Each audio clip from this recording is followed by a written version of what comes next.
The great plain of northern India is a gift of the River Ganga. The plain owes its richness, fertility, industrial and economic development mostly to this mighty river. On her banks has grown a civilization we are proud of. The holy river rises in the snow-capped Himalayas. Amid the mighty mountains lies a frozen river of ice, the Gangotri Glacier.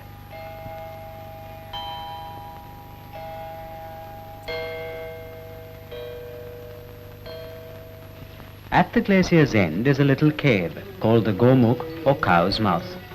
Here emerges a small stream. This is the beginning of the mighty Ganga.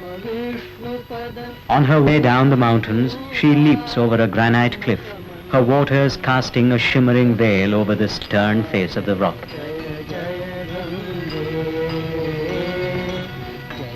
Joined by other tumbling, turbulent streams, also born in the snowy heights, the Ganga is here called the Bhagirathi, after the legendary king Bhagirath, who brought the waters of the river down from heaven to earth. In her mountainous course, the Ganga has many tributaries, like the Jahnavi, and the most important of them all, the Alaknanda. The Alaknanda meets the Bhagirathi at Devaprayag, and the two merge to form the Ganga. Devaprayag is one of the holiest of confluences. Pilgrims from all over the land come here to worship Mother Ganga.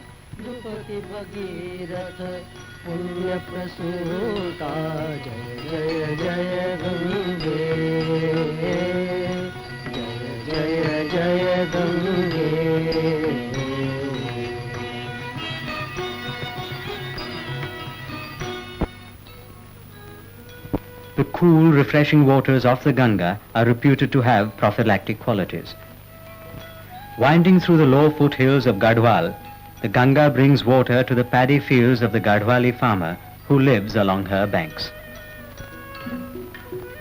Strong, sturdy and simple, these people of the mountain work hard for their living.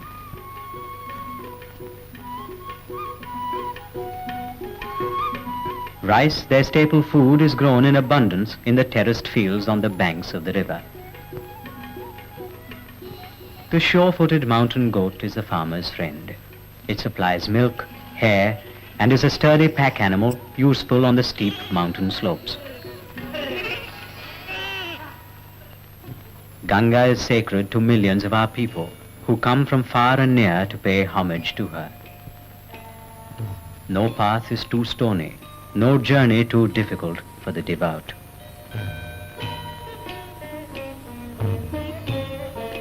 This is Lakshman Jhula, about 10 miles from Hardwar, one of the many sacred spots on the Ganga.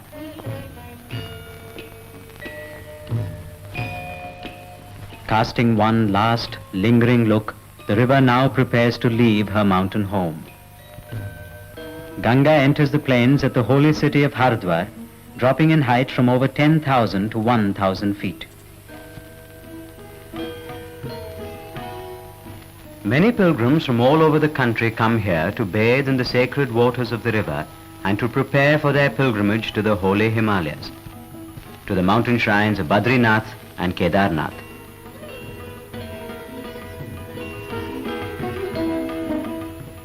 From Hardwar to Allahabad extends the upper Ganga plain. It includes nearly the whole of Uttar Pradesh. Two big rivers, the Yamuna and the Ram Ganga, join the Ganga. Kanpur and Fatehgarh are other important cities on the river. In the plains, the river runs placidly. But when the rains come, it becomes turbulent, flooding vast areas of the land.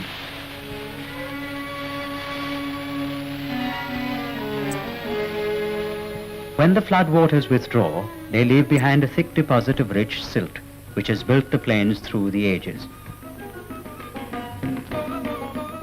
On this life-giving alluvial soil depends the fertility of the plains, making them one of the most extensively cultivated regions of the world.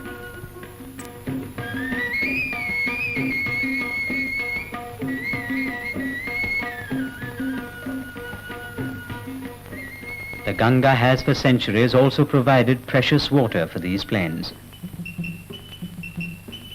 These are the headworks of the Upper Ganga Canal at Hardwar, built some 100 years ago.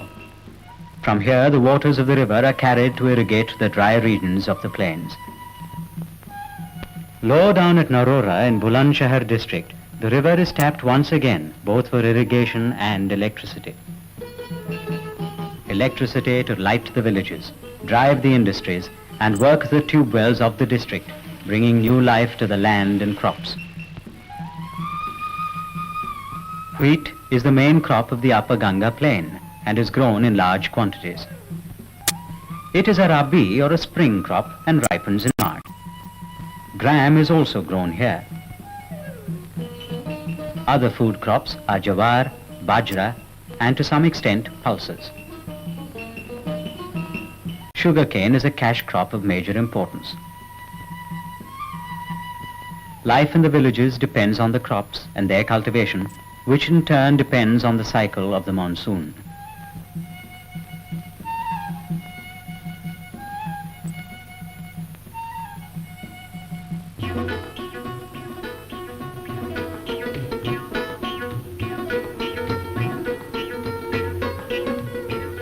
Tilling the land is an age-old occupation, but old implements and old methods give way to new.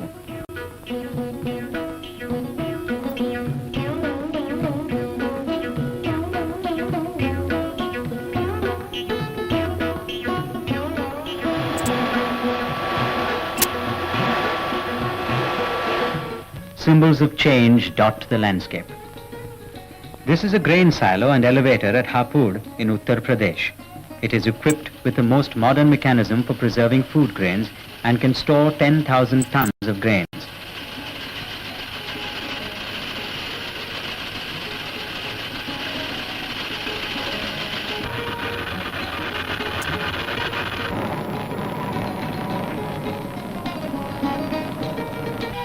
The rich produce of the land provides raw materials for many industries. Kanpur on the Upper Ganga is the largest center of industrial activity of North India. It has a number of cotton and woolen mills. Its cotton industry dates back nearly 100 years. But Kanpur is perhaps best known for its leather works.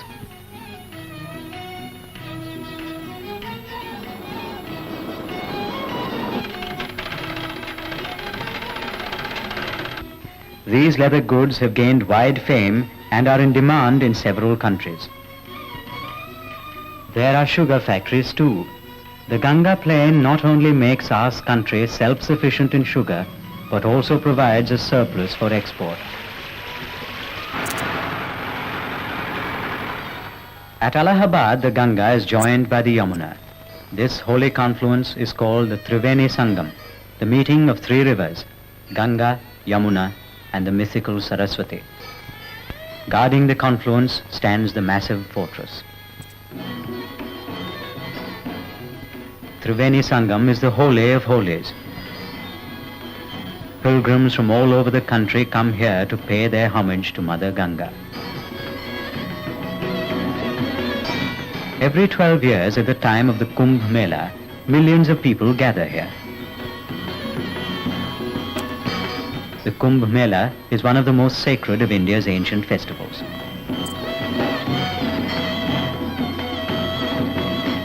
The devout come to bathe here in the waters of the holy river.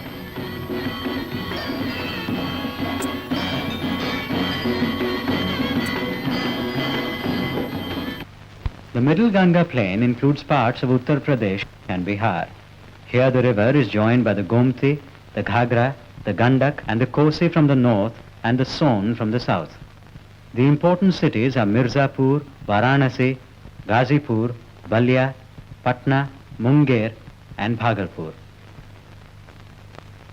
This is Varanasi or Kashi, holy city, beloved of Shiva, ageless and eternal, famous through the centuries as a center of Sanskrit learning. Innumerable ghats rise above the waters of the river, presenting a picturesque panorama.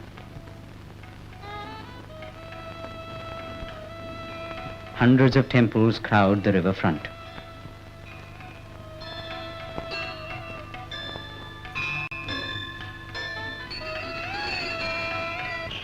Varanasi, the city of the weaver Saint Kabir, is known the world over for its beautiful silks and its gorgeous brocades woven in all the hues of the rainbow by traditional weavers, whose skill is handed down from father to son.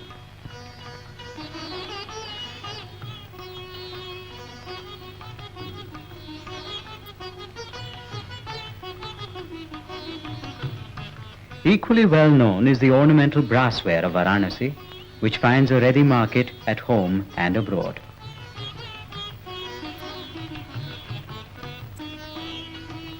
Leaving Varanasi, the Ganga comes to Patna, capital of Bihar, a city whose history dates back to the days of Buddha. An ancient city, Patna has a number of historic monuments. The oldest are the remains of the city of Pataliputra, the capital of Ashoka, in the 3rd century BC.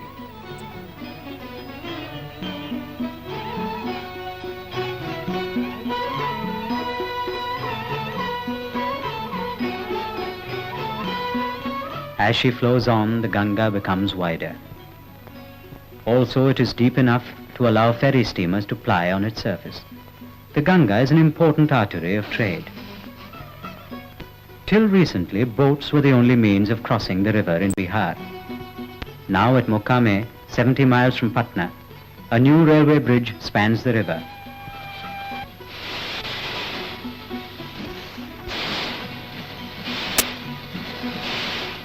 Two and a half miles long, it links the rich mineral tracts of South Bihar with the fertile agricultural lands of North Bihar.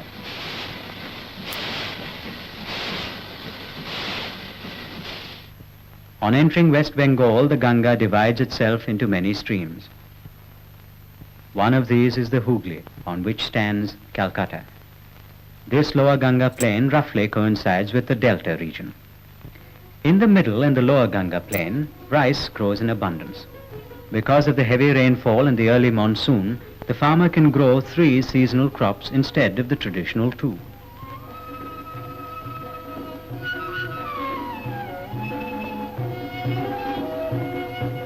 The rich soil of the delta is ideal for jute cultivation. Quick growing, jute is sown in May-July and harvested in August-September.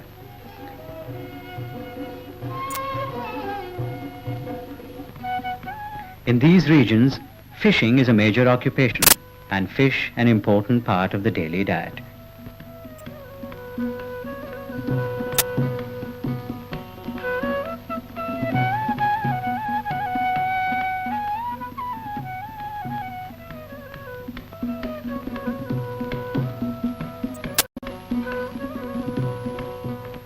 Along the numerous water channels of the delta ply a wide variety of river boats.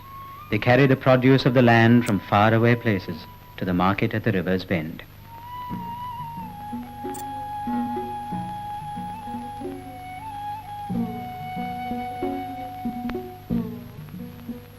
In the lower regions of the delta, these channels are tidal. The salty seawater rushes into them as far inland as 100 miles. The fields must therefore be protected by dikes. Along these channels grow a thick tangle of unusual trees, the mangrove trees, their breathing roots submerged at high tide and exposed at ebb. These are the teeming tidal jungles of the Sundarbans. Sometimes the incoming tide rushes up the mouth of the river. Hemmed by the narrow banks, the swell rises often to heights of 20 feet or more, causing severe damage. These are known as tidal bores.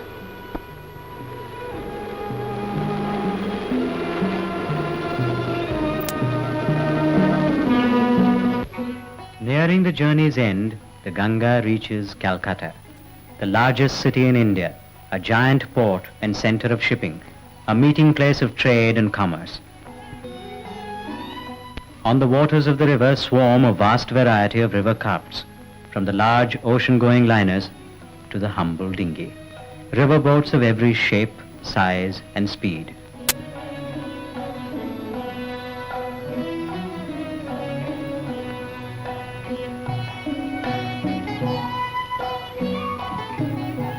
And towering over them all is the majestic steel structure of the Howrah Bridge, which spans the Hooghly.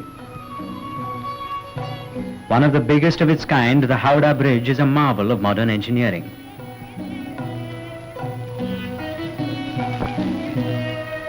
Along the banks of the Hooghly are many jute mills. One of the major industries of Calcutta, jute is India's most vital export.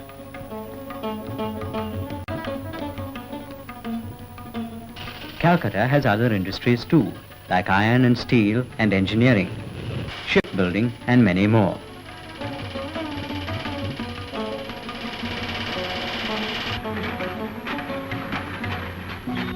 A slow-moving muddy river, the Ganga carries a lot of silt in her waters, 9 lakh tons every day. All this silt is deposited in the river bed. This must be constantly cleared by dredging to permit big ships to sail up the river.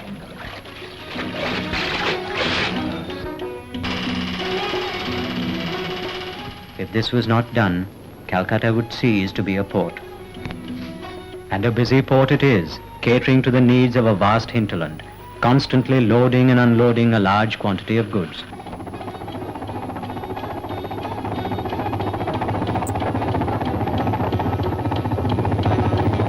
There are many items of import: machinery for our factories and workshops, food for our people.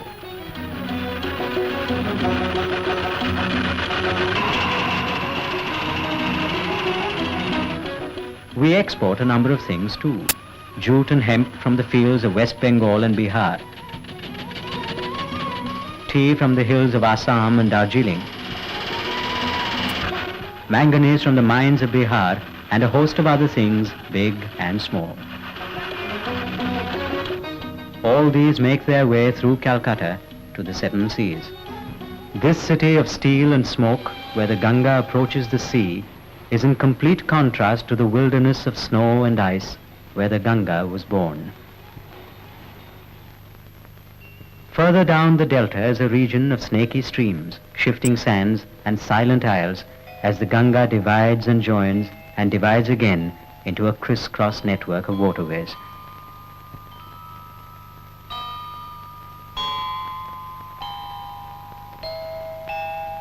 Journey's End, a journey of some 1,500 miles, encircling the Ganga Sagar Island, her last piece of land. Ganga, the mightiest of our rivers, goes out to meet the sea.